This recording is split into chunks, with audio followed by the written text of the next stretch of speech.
J'ai frôlé la paralysie, la tétraplégie. Je me dis, dans ma tête, je me dis, si je suis tétra, je veux partir. Quelques semaines ou quelques mois après, on se rend compte que ça s'oublie très vite, au fait. Et on a reconstaté des dérives de sécurité où des personnes, pour des interventions à la même hauteur, prenaient le même genre de risque, en fait. Donc on oublie très vite et on retient un peu, on n'apprend pas, en fait. J'avais une très très grosse douleur et je ne bougeais plus, quoi. Et voilà.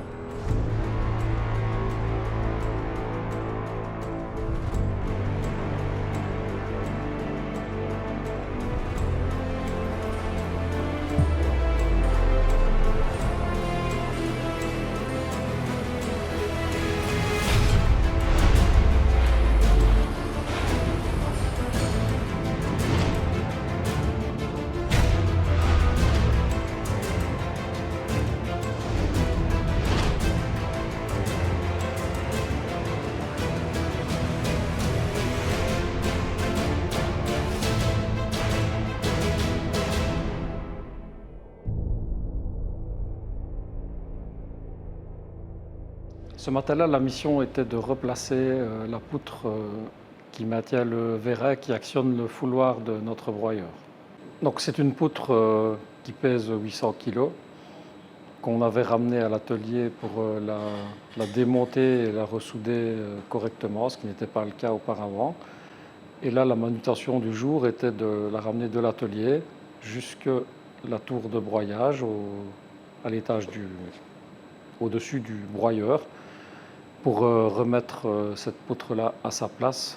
On a commencé le boulot, on a commencé à préparer, tout s'est bien passé jusqu'au moment où, à un moment donné, ça commence à bloquer. Donc on le descendait petit à petit, c'est vraiment millimétré, quoi. Et à un moment donné, il bloque, et lui, il dit, bah, écoute, je vais prendre le pied de biche, en faisant aller un petit peu par à coup, on va le laisser descendre, comme ça on n'a pas besoin de forcer. Et ça marchait très bien, jusqu'à un moment donné où ça a bloqué un petit peu, il a essayé de retirer le pied de biche, et c'est là qu'il est parti en arrière. Il s'est cogné un peu le dos derrière lui sur la paroi, et puis il est tombé dans le vide sur le côté gauche. Il y avait plus ou moins un peu plus d'1 mètre, 1,50 m max, quoi. Moi, je l'ai vu tomber au ralenti. Enfin, tout s'est fait au ralenti, ou c'est moi qui étais impressionnant, je ne sais pas. Mais au départ, je croyais qu'il n'avait rien. Il était tombé bêtement, entre guillemets, quoi. Hein.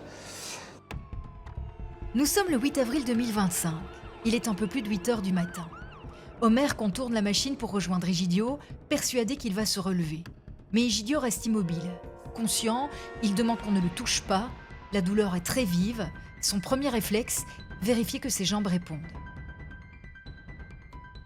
Ça faisait horriblement mal et j'étais presque avec les larmes aux yeux. Je peux dire que je suis un costaud, mais là, la douleur était très, très, très intense. Voilà. Et je leur ai interdit de me toucher. J'avais trop mal, quoi. J'avais surtout mal, j'avais cette douleur au niveau des auriculaires qui me semblait pas logique, surtout symétrique. Un bras, oui, mais les deux du même côté, c'est pas normal. Et je me dis, là, la tête est touchée. Je suis touché au niveau de la moelle épinière. À un moment donné, je lui ai tenu la main, on lui a donné une veste sur lui, puis une couverture de secours pour pas qu'il ait froid aussi, puisqu'il était couché sur le béton. Alors assez rapidement, un hélicoptère a survolé le site. Donc j'ai un collègue qui m'a dit en rigolant, c'est peut-être pour nous. Je dis, bah non, n'exagère pas. Et c'était bien pour nous. Donc l'hélicoptère s'est posé dans la cour, dans le parking camion. Et là, le sentiment de gravité, évidemment, s'est accentué assez fort. Donc je quitte la pièce, je descends les escaliers pour aller à l'atelier, et c'est là que je vois l'hélicoptère, l'ambulance, j'ai vu tous les secours, quoi. Je vois tout le monde, je vois toute la direction, tous les gens de bureau. C'est ça, en fait, c'est plus ça qui m'a fait stresser, moi. Tout le monde est inquiet pour notre collègue, et aussi un peu choqué de ce qui s'est passé. Et le lendemain, surtout quand je suis venu ici, comme on m'a dit, ouais, à 5 mm ou à 5 cm près, il aurait pu être paralysé. Et je dis, encore une fois, je dis, c'est pas possible, une chute de main.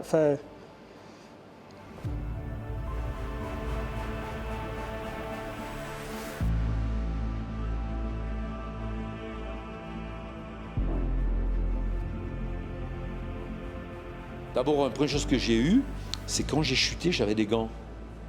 Et les gants, je ne les supportais plus. C'était comme si c'était des épines, comme si c'était des ronces. J'ai dit, il faut les enlever. C'est un mauvais scénario, je dis, ça va, c'est pas normal. D'habitude, tu fais toujours ce boulot-là, puis d'un coup, tu te retrouves couché avec des douleurs, en train de crier, là. Et tout le monde était mis comme si on avait fait un scénario, là. Tout le monde était placé à chaque coin du bâtiment, à l'entrée, ici au coin, au virage. Tout le monde guidait tout le monde. Enfin, on aurait dit une mise en scène, quoi. Enfin, c'était impressionnant, franchement.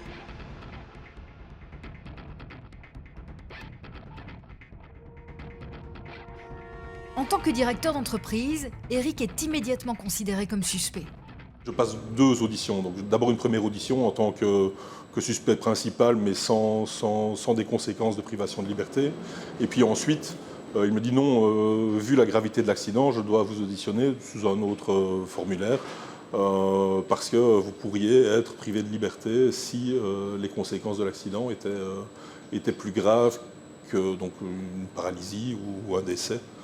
Donc là, l'audition, c'est une audition qui pourrait entraîner une privation de liberté. Ici, c'est devoir assurer une responsabilité pour des actes qu'on ne maîtrise pas à 100%, puisqu'on n'est pas acteur, mais je suis responsable. Donc c'est à moi d'assumer la responsabilité de tout ce genre d'événements, et je dépends quelque part du bon travail de mes collègues et du bon respect des procédures dans ces cas-là.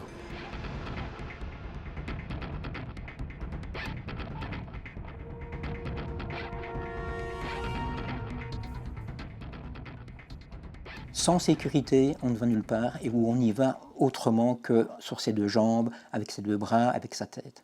Et donc il faut absolument pour ça que les gens se rendent compte qu'ils ont une responsabilité eux-mêmes en tant qu'ouvriers, en tant que, comme je l'ai dit tout à l'heure, mari ou épouse, en tant que père, mère, en tant que fille, fils. Et donc il faut garantir ça, il faut qu'ils en soient conscients et il faut qu'ils partent d'ici comme ils sont arrivés. La deuxième chose, vous n'entendrez jamais que le conseil d'administration a refusé un investissement sécurité et Serisi Fuel. Donc c'est vraiment une priorité pour les 2 actionnaires que je représente en tant que président du conseil, mais mes collègues de TWZ diront la même chose, on est vraiment sur la même longueur d'onde. Et puis la troisième chose, dites-vous aussi que quand dans une société, il y a des problèmes de sécurité, ça veut dire qu'il y a quelque chose qui ne va pas bien au niveau de l'entente, au niveau de l'ambiance.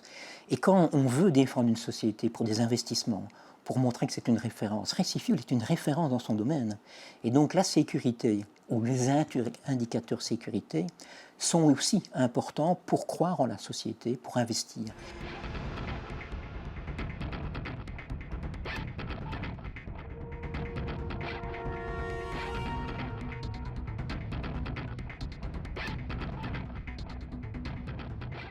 On fait l'analyse avec la victime et avec les témoins. Parce que ceux qui étaient juste autour de l'accident, eux, ils en savent le plus. Ils ont vécu l'accident. Ils savent aussi dire ce qui pourrait être mieux fait ou c'est passé mal, en fait, les choses. De notre côté, il y a aussi besoin d'une vue un peu extérieure. Quelqu'un qui fait l'analyse d'une façon professionnelle. Parce que souvent, les victimes ou les témoins, ils sont dans leur travail, ils ne voient pas totalement ce qui s'est passé mal. Là, par exemple, sur l'accident d'Eugène, il y avait 2 témoins.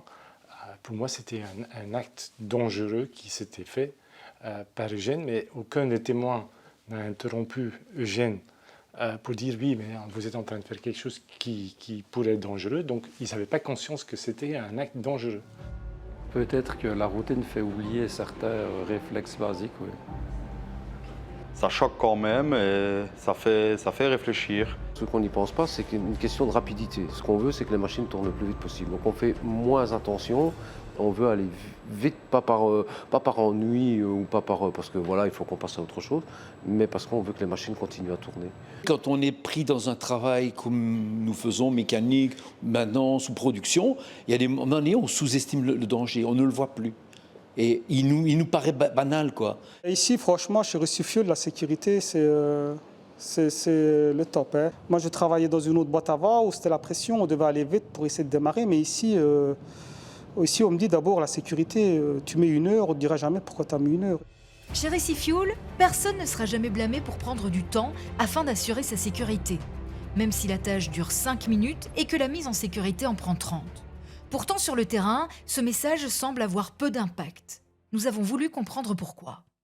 Parce qu'en fait, il y a des circuits dans notre cerveau, que moi j'appelle des chemins, qui s'enclenchent automatiquement, en fait. Et je donne souvent l'exemple de la lecture d'un texte. On va lire le début d'un mot et notre cerveau va nous donner le reste du mot.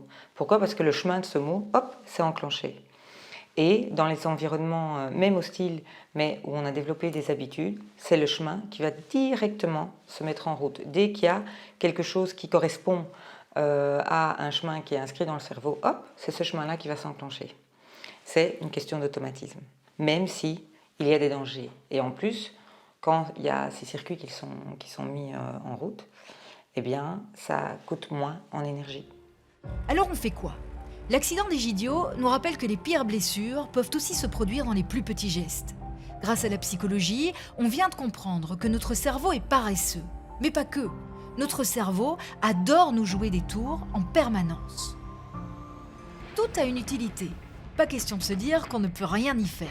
Ce qu'on te propose, c'est de reprendre le pouvoir.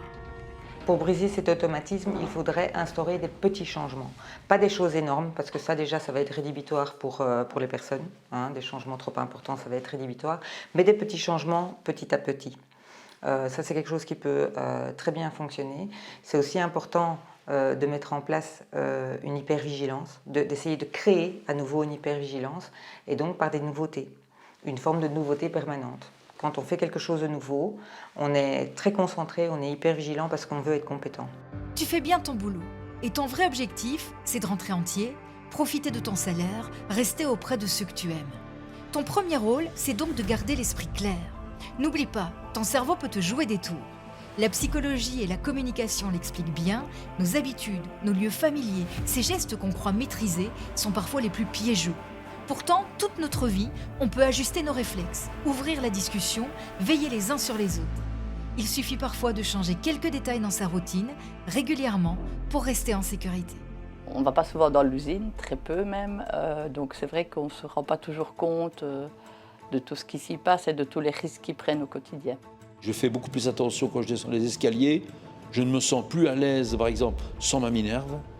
J'ai l'impression que c'est comme un tuteur, quoi. Je ne l'ai plus, j'ai peur de tomber, je me dis je tombe, qu'est-ce qui va m'arriver, comment je vais me retrouver, et alors je fais beaucoup plus attention à l'escalier, pour tout, et alors ce que j'espérais c'était d'avoir une belle retraite, quoi, avec toutes les activités qu'on peut faire, avec son épouse, sa famille, avec ses amis, je sais pas moi, voilà. Le danger dans les habitudes, reste vigilant, ne te laisse pas piéger, comme à cet instant précis. Tu penses lire des mots alors que ce texte est composé de chiffres.